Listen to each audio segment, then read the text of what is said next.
Number 8. KRISTA MAOKA. Southern Illinois cheerleader KRISTA MAOKA suffered a terrible fall while trying out a stunt with her team.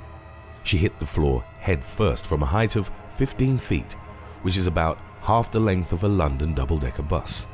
MAOKA suffered a concussion and a broken vertebra. As she was being taken away via stretcher, she still kept an upbeat demeanor. Though she was in pain, she was taught to always keep smiling during performances, even if things went wrong. Fortunately, after going through painful physical therapy, MAOKA slowly began to make a recovery. She hoped of returning to her beloved sport as soon as she was healthy enough. MAOKA was aware that her injuries could have been far more severe, but she didn't believe dangerous stunts should be banned. Number 7. PHOMMANYVONG. In 2007, varsity member PHOMMANYVONG was tossed during a stunt. When she was caught by the cheerleaders underneath her, PHOMMANYVONG suddenly became unresponsive. The high school student had suffered cardiac arrest during practice. Her doctors weren't able to determine the reasons behind her condition. It's suspected that she'd suffered a hit to the chest, but this wasn't confirmed. Because of oxygen deprivation to the brain, the teenager ended up with severe systemic injuries and was left in a comatose state. Several days after the accident, she was able to engage in basic communication through blinks. Speaking or moving her limbs were abilities PHOMMANYVONG had lost in the aftermath of the accident. As of 2020, her state hasn't improved and she remains unable to move or eat on her own. Cheerleading hasn't always been a female-dominated sport. In fact, up until 1999, it wasn't recognized as an independent sport at all. Johnny Campbell is considered the father of cheerleading, as he created the first official squad in 1898. Though there were pep clubs before this, they weren't properly assembled and lacked organization. The first cheerleading fraternity, Gamma Sigma, allowed only male members. It wouldn't be until 1923 that the first few women were allowed to join the teams. Back then, modesty was vital, and uniforms included skirts past the knee. Even though some colleges permitted their participation, it would take another 40 years for this sport to be mostly associated with female instead of male students. More recently, in December 2016, cheerleading was provisionally recognized by the International Olympic Committee. It's an increasingly growing sport with at least 4.5 million registered participants. Number 6. Jessica Smith. Jessica Smith was an 18-year-old student at Sacramento City College when she suffered a terrible accident while performing with her cheerleading squad. Smith was the designated flyer, but something went wrong. While trying a new maneuver, the cheerleader that was supposed to catch her stumbled, and Smith hit the floor head first. It was a 15-feet drop, or the equivalent of 2 average-sized Christmas trees piled one on top of the other. Smith fractured 2 of her vertebrae and was told by the doctors that she could have easily become a paraplegic. She might not have survived the accident if she'd fallen an inch to the left or the right. The young student had a halo device bolted to her skull in order to keep her head in place. Number 5. Rechelle SNEATH. While practicing with her teammates, Rechelle SNEATH was told to try a new stunt. She was worried about the risks and asked the coach for an additional spotter. However, she was told there were none available. Upon requesting a mat, SNEATH received a similar answer, as the trainer didn't think it would make a difference. The high school student reluctantly performed the stunt, but fell on the ground and was immediately rushed to the hospital. Her injuries were severe enough for doctors to tell her she'd most likely be wheelchair-bound for the rest of her life. SNEATH filed a lawsuit against her school and the teacher in charge, who wasn't certified as a cheerleading coach. According to the latest reports on her recovery, SNEATH continues to undergo intense physical therapy, but remains unable to walk.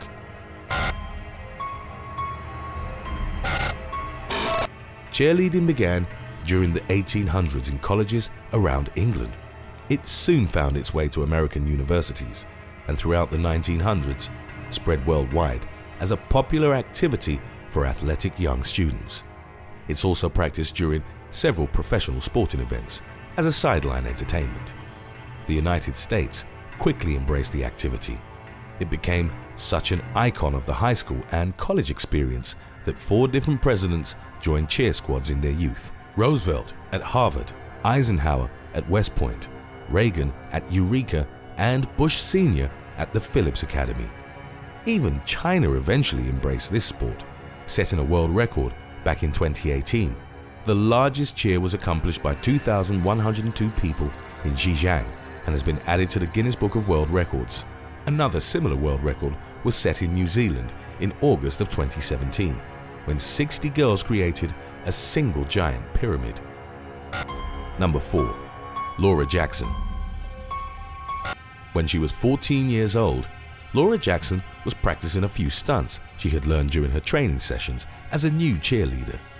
She'd been taught the back tuck and decided to give it a try while warming up in the school's gym. A 16-year-old student stood behind to spot her. When Jackson stumbled, the other girl froze, unsure of what to do. The 14-year-old hit her head so hard against the floor that she cracked her scalp and had to be rushed to the ER. She'd broken her C1 and C2 vertebrae, and these bones kept pressing on her brainstem. This caused her heart to stop repeatedly. Jackson had to spend 7 months at the hospital. Though she was eventually released, the teenager never fully recovered. She remains bound to a wheelchair with a breathing tube in her throat. Jackson requires help with everything from eating to moving, as she's paralyzed from the neck down. Number 3. Ashley Burns. Back in 2005, Ashley Burns was 14 years old and had joined her teammates for cheerleading practice at the East Elite Cheer Gym. She was a flyer and was attempting to perform a move called the Arabesque Double Down. Something went terribly wrong when the teenager was hit on the stomach by one of her friend's arms. This caused her to land hard and in the wrong position. She began complaining of a sharp pain in her abdomen, and an ambulance promptly arrived. Burns had suffered an injury to her spleen, which caused massive internal hemorrhaging. Her classmates told the authorities that she was still alert before being taken to the ER. An hour and a half after the accident, Burns would be dead, as the bleeding had proven too severe to contain. Today's topic was requested by Instagram follower at Andy_William_Lennon.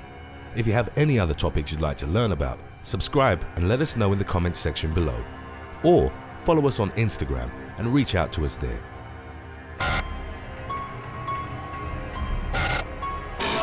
Most accidents suffered during cheerleading tend to result in non-catastrophic injuries. This means they aren't lethal or life-altering.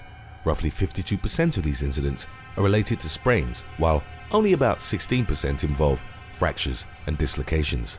However, cheerleading also owns the highest catastrophic injuries rate suffered by female athletes. Even though only approximately 3% of all high school students in the USA practice cheerleading, their accidents account for 65% of fatal or near-fatal injuries in this demographic. Head, neck, and spine injuries can be extremely severe and have lifelong consequences. Contusions, paralysis, paraplegia, and even death are potential outcomes of failed stunts during cheerleading competitions. Mental and emotional complications are possible consequences of injury, and they include depression, mood swings, and even memory loss, both short and long term. Number 2. KRISTA Parks. KRISTA Parks was a member of the University of Memphis's cheerleading squad. As she was petite and athletic, she was usually selected as the designated flyer during the stunts. During one of these practices, she fell 20 feet and hit the ground head first. She broke her neck and suffered severe brain trauma that resulted in her having to endure 3 different surgeries. She was forced to wear a neck brace for months and in later years of her physical therapy. A shunt was placed in her spine to drain fluid as her body became unable to complete this function. Parks' long-lasting consequences weren't merely physical. She had to deal on a daily basis with mood swings, depression, and even went through episodes of memory loss.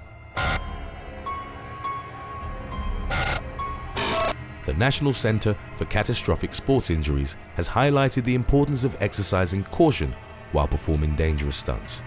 They've recommended safety guidelines that should be upheld at all times. Usually a number of security measures are ignored. This happens because of the time frame that the athletes have to comply with, or other complications. Using mats during stunts and pyramids is rarely practiced, though it could avoid hundreds of preventable injuries. Cheerleader squads have explained that they don't have the time to place the protection gear during half times of sporting events. It's vital for coaches to go through safety courses and have on-site trainers during performances. During rainy days or when the floor is wet, advanced stunts should be avoided, or the venue where the practice takes place should be changed. This rule is rarely followed, which leads to many preventable accidents. Before we move on, official They Will Kill You merchandise is now available at theywillkillyou.com. It's out of this world. Number 1. Lauren Chang. In 2018, 20-year-old Lauren Chang was participating in the Minuteman Cheerleading Championships when things took a turn for the worst. She attempted to perform a basket catch routine, but one of her teammates accidentally kicked Chang in the chest. This sent the college student staggering onto the floor where she passed out. She died shortly after, even though emergency services had arrived almost immediately. Her death certificate stated the cause of death was complications from bilateral pneumothoraces. This is a type of injury found in car crashes. The lining of the lungs swells, rendering the patient unable to breathe, which inevitably leads to death. Thanks for watching. Would you rather fall from the top of a cheerleading pyramid or show up to class naked? Let us know in the comments section below.